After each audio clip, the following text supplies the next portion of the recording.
Hello, BookTube, and welcome back to another Irish Stew video where I survey the whole world and pick a few things that are stuck in my craw and talk to you about them.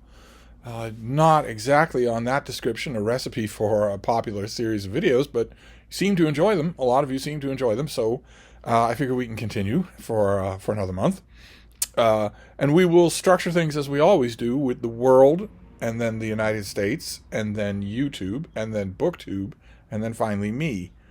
And the world on the world stage, there is something rather dramatic.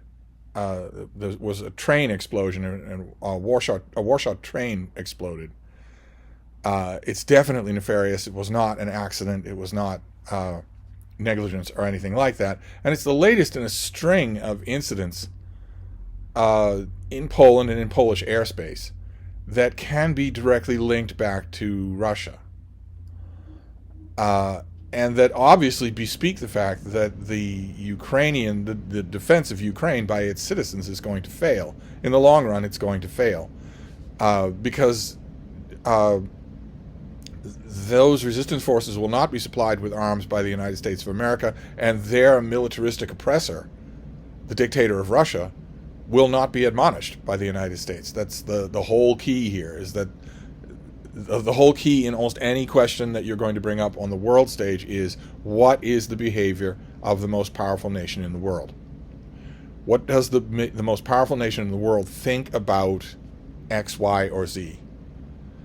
Which means that we could skip right over the world and go to the U.S., which is another example of that same thing. But there's another thing that's been on my mind. It's not exactly a news story, but it is going to become brutally evident in the next week.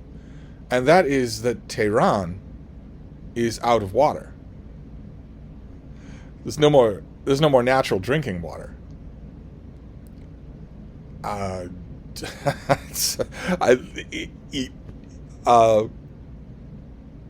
it's only, I think, in the lap of the United States that someone could hear that sentence, Tehran is out of water, and not be alarmed, just existentially alarmed. It's only in the lap of the confidence and comfort of the United States that the first thought might cross a lot of people's minds is, well, order it in. This is a bellwether event. It's a catastrophic one. I have been to Tehran, and there are a lot of people who live there. It's a catastrophic event, but it is a bellwether event of changes to come, because while we are all concerned with the rise of anti-Semitism all over the world, with the rise of militant fascism all over the world. Of course, those two things are the same thing. But while we're all concerned with all of those things, the world is changing, and huge segments of the world are slowly, in geological terms, but very quickly very quickly in geological terms, slowly maybe in human perception, very large parts of the world are going to become uninhabitable by humans. And Tehran is certainly one of those places. But also, I might point out, so is Arizona, New Mexico. They're going to become uninhabitable because there will be no water, and the daytime average temperature, daytime average high temperature will be 135 degrees Fahrenheit. So this isn't, I guess the point I'm trying to make about Tehran running out of water is that this is not some obscure atoll in the Philippines. This is a major city that no longer has drinking water. What do you do about that? What do you do about that? Anyway, those are the two things that are on my mind for the world stage. I think it's going to become, both of them are bellwethers. It's going to become more and more prominent that there's no more water left in Iran, and it's also going to become more and more obvious that Russia, having received no check internationally other than military resistance from its victim, is just going to keep going with its military ambitions for all of Eastern Europe. But anyway, we could also talk about world events when we talk about U.S. events, because this was the subject of that yesterday, and it is the subject again. I know it's Tuesday, and I know that I should be thinking about this ridiculous discharge petition. that will be voted on today, probably a large number of people in the House of Representatives will vote in favor of releasing the Epstein files. It's all a farce. All of it is. When the racist, sexist, fascist, lying, moron, rapist, fraud from Queens, who is the United States president, says that, I'll sign it if it gets to my desk. I just want us to stop talking about this. He could tell his Department of Justice to release these files. This huge, prolonged fight in the House of Representatives, first to seat the last signature on the discharge petition, and then to have a vote on it, and then send it to the Senate, and have the Senate do all sorts of stuff with it. They will certainly do all sorts of stuff with it.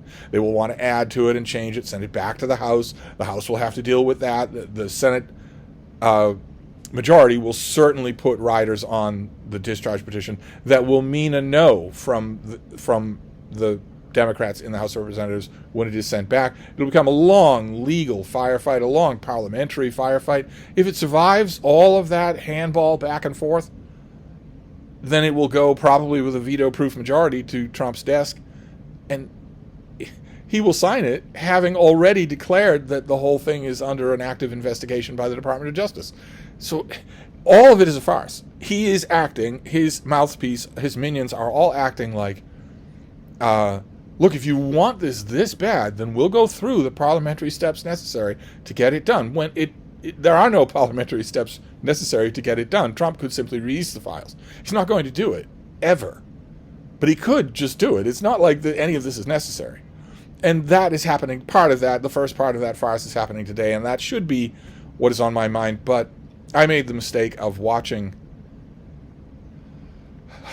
the film of Donald Trump welcoming Mohammed bin Salman, Crown Prince of Saudi Arabia, to the Oval Office. Now, you would think that it would be softened, the pain of it would be softened a little by the fact that the Oval Office is a farce now of its own. It looks ridiculous. It has been tawdrified into some 19th century bordello. It looks ridiculous. It looks absolutely ridiculous. It looks like a 5-year-old decorated it with all this chintzy, cheap gold. No understatement, no sense of power or restraint, nothing like that. I know that I should be concentrating on other things. There are lots of other things going on, and I knew this was coming. But I watched the video of Trump not only welcoming this monster to the Oval Office, but snapping at the one reporter who was willing to ask questions about whether or not this was a monster. Never got around to asking, why are you having this monster here in the Oval Office, which you don't own? You don't own the White House. You're a representative of the American people. So far, you are anyway. You're a representative of the American people. Why are you doing this? The reporter didn't get that far before Trump shut them down. And vigorously, for the 50th time, whether it's the dictator of North Korea or the dictator of Russia, for the 50th time, he eagerly took the part of the worst people in the world and said that Mohammed bin Salman had nothing to do with the death and dismemberment of Jamal Khashoggi, a United States legal visitor and a writer for the Washington Post, said that Mohammed bin Salman had nothing to do with that. A blatant black and white lie. Mohammed bin Salman not only had something to do with Jamal Khashoggi being lured to his death, tortured, executed, chopped apart with a bone saw, and his assassins walking around in surveillance cameras with his clothing on. He not only had something to do with that, he ordered every minute of it. Personally ordered every minute of it. That blood is on his hands. And when I knew it was bad enough, evil goes to evil. I knew it was bad enough that he was going to be welcomed in the Oval Office just because Trump has business to do with him. That's all. Trump has business deals with him. That's all, and that's all that matters.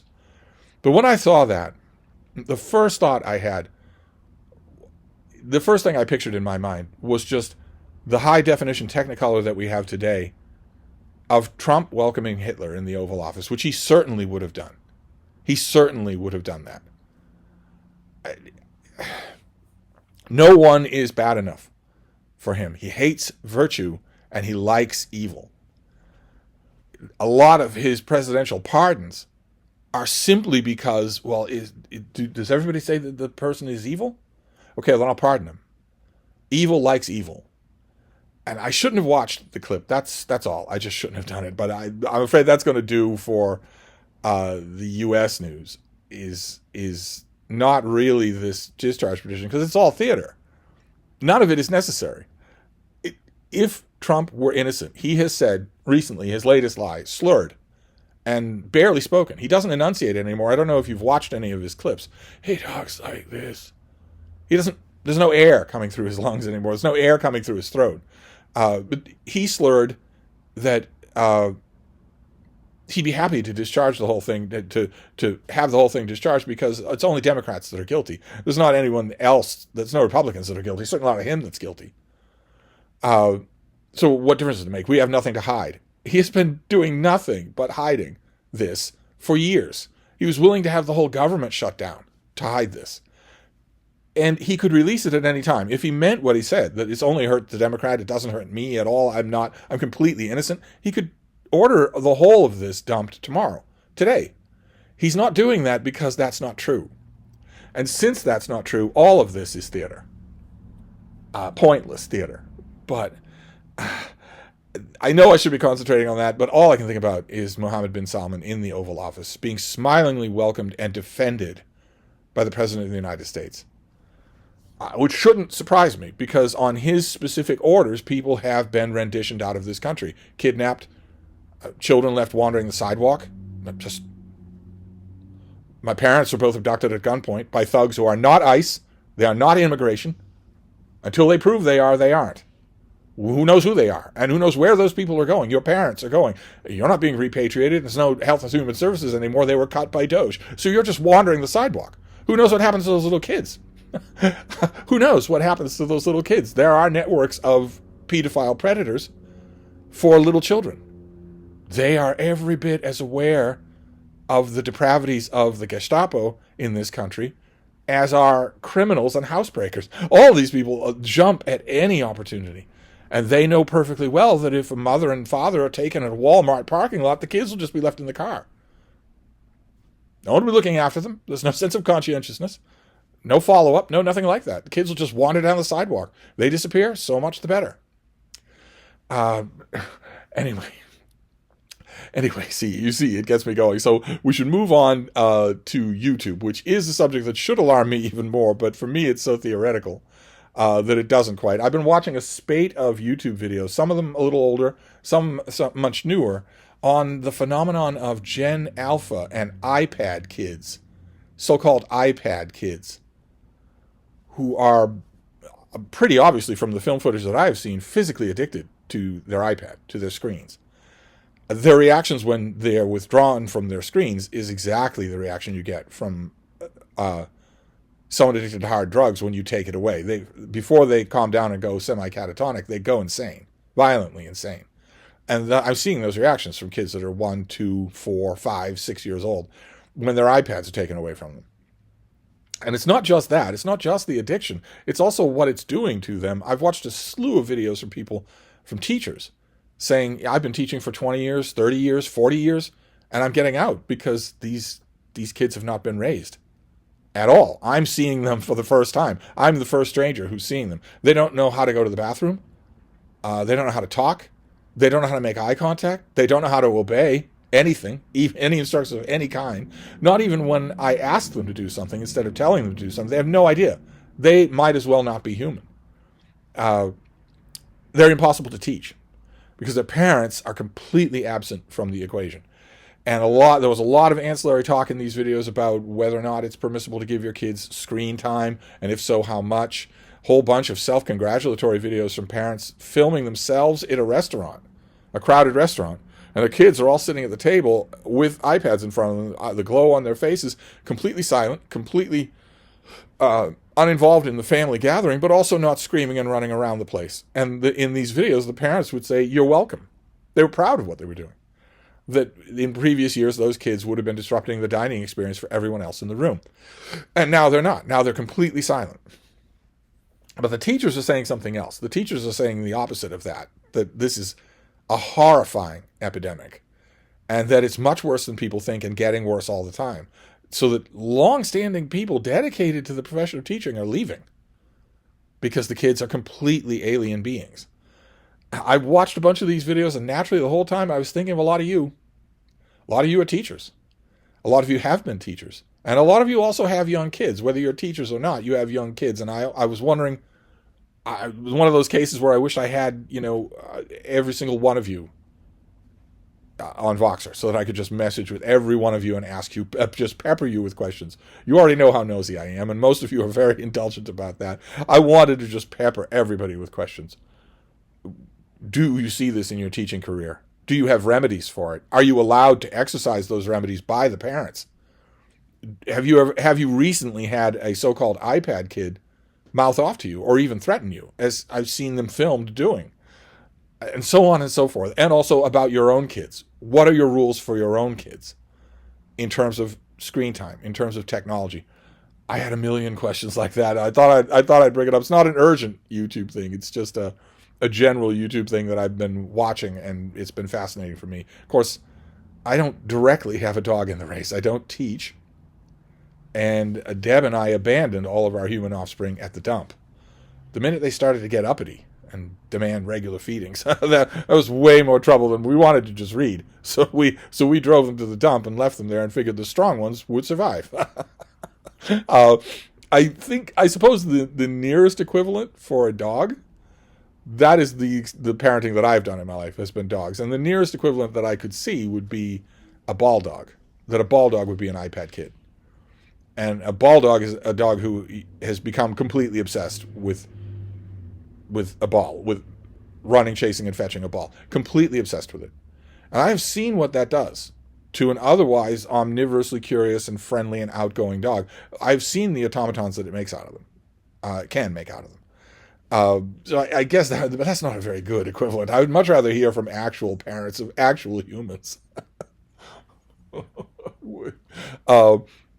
But anyway, that's YouTube. And then we can move on to BookTube. BookTube, I don't have any specific recommendations this time around because this is Tag Tuesday.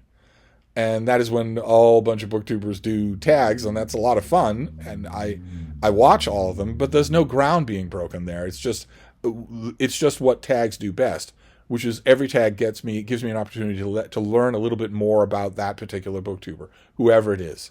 Whether it's someone I've been watching for years and years and years, and I figure I know the bookish side of their life pretty well, or whether it's somebody new, where every tag is going to be brand new territory. I just overdosed on watching all of that, and you already know that. If you watch BookTube, you already know that it's Tag Tuesday, so probably you have lots of them of your own to watch. So nothing specific for BookTube this time around. Really, the whole of this Irish stew is overshadowed by that monster being in the Oval Office and being defended by the President of the United States, who, at least nominally, he doesn't use it, but at least nominally, he has access to the finest intelligence gathering operations in history, the United States Intelligence Network, before he started dismantling it and filling it with loyalists who will tell you that the sky is purple if he tells them to. The United States had great intelligence operatives and great networks of information, and therefore, if he took the trouble to take advantage of those resources, he would know better than anybody that Mohammed bin Salman is, in fact, guilty of the thing he defended him for. And as for all I know, he does know that and defended him anyway, because there's money to be made and because evil likes evil. And really, that's overshadowing everything here. Sorry about that. I'll try to recover next time. But that brings us to me, and the subject for me is reading. I know, you're shocked. I read all the time.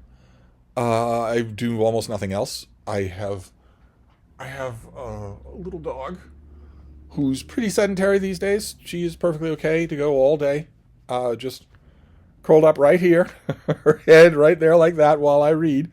So I've been doing a huge amount of reading lately. Reading overdrive really is what it is. It's been a huge amount lately, and that produces, apart from a huge amount of joy, that produces lots of weird feelings.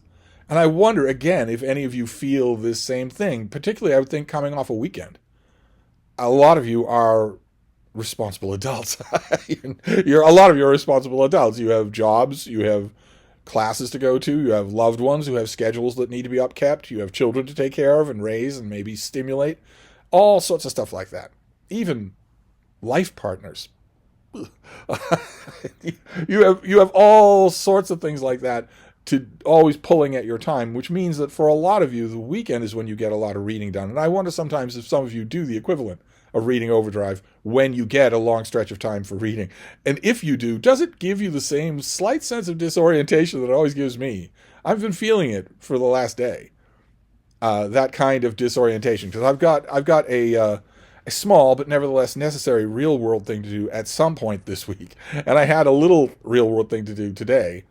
So there have been little bumps I have had to slowly ratchet out of reading overdrive, and it's weird. It's a weird feeling. It's purely joyful, but when you start to descend out of the 30,000 foot of reading overdrive, you remember, at least I remember, what we all like to forget, which is that no one reads. No one reads for pleasure. No one does. We all do. And that it is possible for us to construct a weird alternate reality based on that. But cocoon living is not a good idea. And outside of reading silos, nobody reads. Nobody does. I'm sure you know this. I know it. You only have to, even if you don't meet people, you only have to look at the rest of YouTube to know that people don't read. Look at apartment or house tours. There are no books anywhere around, none at all. And books require concentrated attention on a screen that's not your phone. So even if you had books, you wouldn't be reading them. You would be totally ignoring them in favor of doom scrolling. What you doing? You going to come down here? There you go. Oh. Oh, goodness. It's all right. You just stumbled a bit. It's all right. You want to go over there to your chair? There you go. There you go. You did it. Good for you. Oh, what are you doing? Huh? There you go. Oh, no. Are you going to make a bed? Oh, goodness. Anyway, that is the me portion here, is that whenever I come out of a large chunk of reading overdrive, I always remember what a rarefied and endangered hobby this is. Certainly those iPad kids are not going to grow up to be readers. I have to hope. You watch enough of those videos about them and you don't hope, but I have to hope that buried deep in the back rows of the classrooms being disrupted by these screen dopamine kids are the readers. I have to hope that in the back of those classrooms are the boys and girls who are starting to discover that they love reading. And maybe they don't like the chaos of their classroom. Maybe they don't like that at all. But they'll read at home, and they'll read when they can at class. And once they're free, I mean, you do become free. You do become free. Eventually, you are decanted into the real world. And then you are free. No more dealing with loudmouth bullies in the classroom. No more dealing with sometimes blind parental controls. No more dealing with any of that. Then you are free. And you can start to structure your life the way you want. And I have to hope that in the back of those very loud, very disrupted classrooms are those readers. You can better tell me. Are they there? I don't know. Anyway, sorry, this got a little bit disjointed, but I will wrap it up for now, and we will do a more concentrated Irish stew next time. Thank you, BookTube.